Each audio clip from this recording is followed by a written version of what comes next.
Hello guys and welcome back to Existential Academy. So as part of the using of personal series, here I am and we are going to talk. We are going to take the fifth lecture. तो आज हम discuss करने वाले हैं about the measurement of pH and the pH electrode. बहुत ही basics हम इसमें discuss करेंगे, कुछ ज्यादा खास नहीं.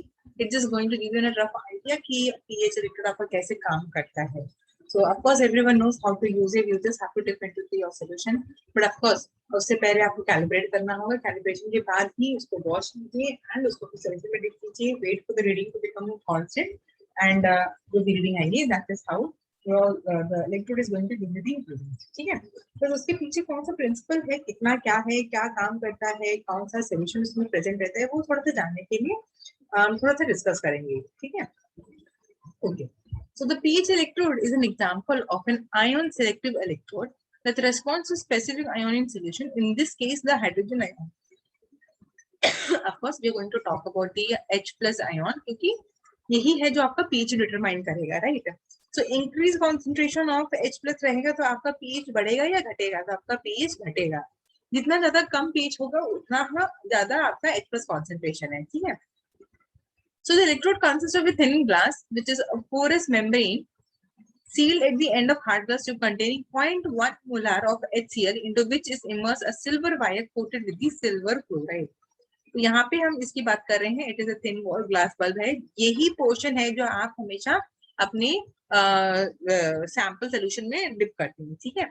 यहाँ पे जो बल्ब है, this bulb has got the 0.1 molar solution of HCl and उसके सेंटर में ये जो थिन वायर आप देख रहे हैं, ये वाली जो थिन वायर है, ये आपका रहता है silver wire which is coated with the silver chloride inner electrode. ठीक है. तो ये आपका पूरा आपका ग्लास का बना रहता है.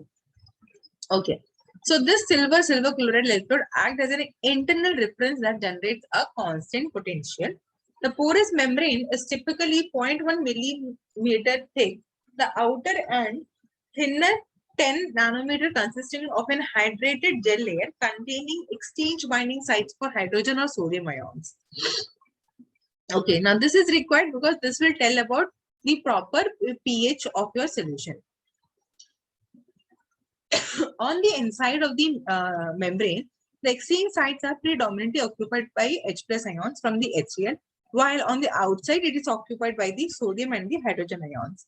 The bulk of the membrane is a dry silicate layer in which all the exchange sites are occupied by the sodium ions. Now, most of the coordinated ions in both hydrated layers are free to diffuse. अब जितना ज्यादा आपका H plus आएगा और आपके sodium ions को replace करेगा, उतना ही ज्यादा पता चलेगा कि किस तरह का आपका सोल्यूशन है जो pH बताएगा फिर. ठीक है. And this entire process is called the ion exchange equilibrium. अब इसको एक बार फिर से पढ़ लेते हैं. Most of the coordinated ions in both hydrated layers are free to diffuse into the surrounding solution, while hydrogen ions in the test solution can diffuse in the opposite direction, replacing the Na plus ions, and this is called the ion exchange equilibrium. There are other types of the electrode also. वहाँ पे दूसरे तरह के आपके cations present रहेंगे. ठीक है. Now note that hydrogen ions do not diffuse across the dry glass layer but only sodium ions. अब आप ये पता कर सकते हैं क्यों हाइड्रोजन आयंस नहीं जाते हैं, ओनली सोडियम आयंस जाते हैं. Can you tell me the reason guys? आप सोचिए और बताइए मुझे यहाँ पे क्या रीजन हो सकता है. Thus, effectively, the membrane consists of two hydrated layers containing different hydrogen ion activities, which is separated by sodium ion transport system. Now, the principal operation of the pH electrode is based upon the fact that there is a gradient of hydrogen ion activity across the membrane. जब आपका hydrogen ion का जो gradient बनता है उसकी वजह से potential भी ग्रेडियंट बनेगा. राइट. ये हमने हमेशा ही पढ़ा है. जैसे ही आपका concentration of H plus ion very करता है, it results in the generation of a potential gradient over there. Moreover, since the hydrogen ion concentration on the inside is 0.1, the absorbed potential is directly dependent upon the hydrogen ion concentration of the test solution. ठीक है. अब इसके वजह से जो भी asymmetry आएगी या जो भी पोटेंशियल जनरेट होगा, वो जो होगा आपका ग्लास इलेक्ट्रोड जो है रेफरेंस इलेक्ट्रोड से कनेक्टेड है एंड आपको बताएगा कितना जो चेंजेस है जो रेफरेंस आया है. ठीक है. That difference will tell you the exact pH of your solution. So the observed potential across the membrane is given by the equation E is equal to E star plus 0.059 of the pH. Since The precise composition of the porous membrane varies with the time, so too does the asymmetry of the symmetry of the potential. Now this contributes to the need for the frequent recalibration. तो इसलिए जब भी हम pH sample pH check करना होता है हमें किसी भी सैंपल सोल्यूशन का, हमेशा हमें कैलिब्रेशन करना पड़ता है just because of this fluctuations or the asymmetry in the potential. ठीक है, तो there are 3 pH buffers, pH 4, 7 and 9 दिया जाता है. अगर उस तीनों में से 2 भी अगर आप कैलिब्रेशन के लिए यूज कर लेते हो मोर देन सफिशिएंट है. Okay, so for each 10-fold change in the hydrogen ion concentration pH में वो 1 यूनिट डिफरेंस होगा. ठीक है, so that will result in the potential difference change of 59.2 millivolt across the membrane. है ना? The sensitivity of pH measurement is influenced by the prevailing absolute temperature. Even guys, this is also very important कि आपने जहाँ पे भी आपका pH electrode रखा है वो टेम्परेचर आपको बहुत फ्लक्चुएट करता है. इसलिए mainly in the research lab जहाँ भी आपका pH इलेक्ट्रोड रखा रहता है उस लैब का टेम्परेचर 22 से 25 डिग्री सेल्सियस के बीच में मेंटेन करते हैं.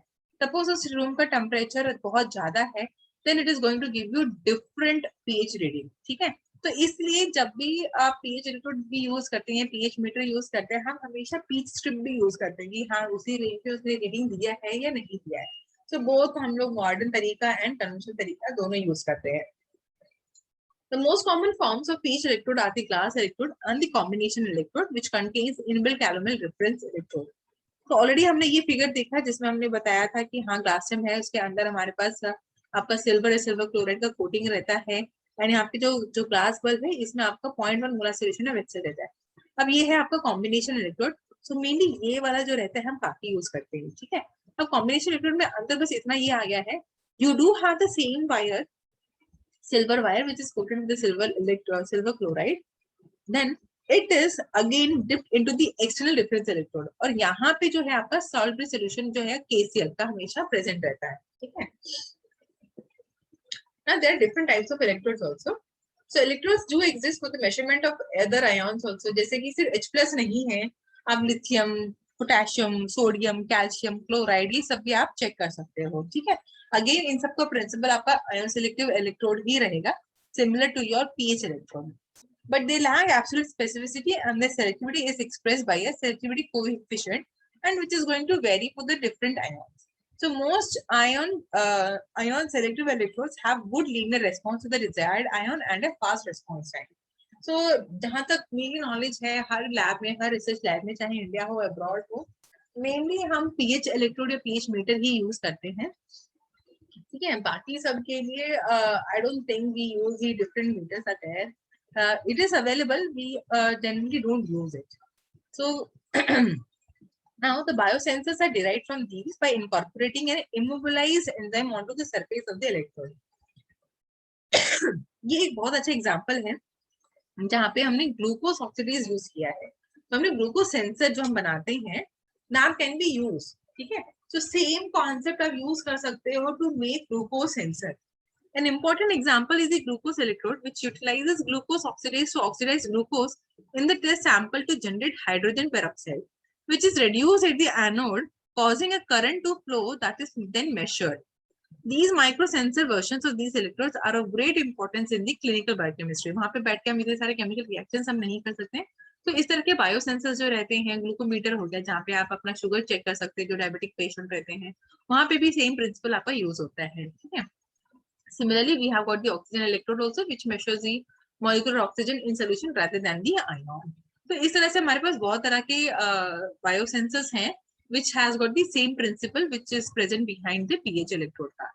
So it works by reducing the oxygen at the platinum cathode, which is separated from the test solution by a oxygen permeable membrane.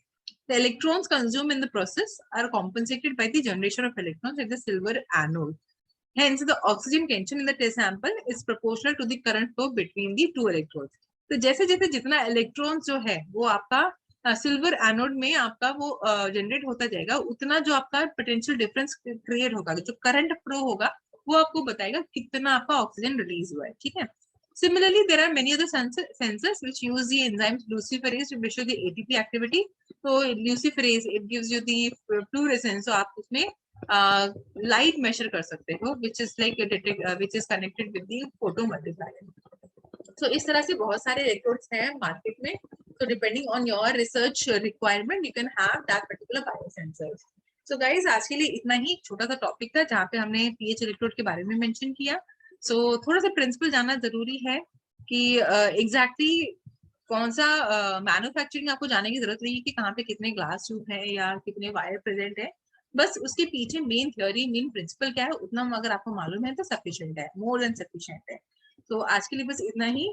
So thank you guys for listening to the lecture. अगर कोई फिर भी doubt आता है आपको तो please you can ask me in the comment section. So till then guys, take care.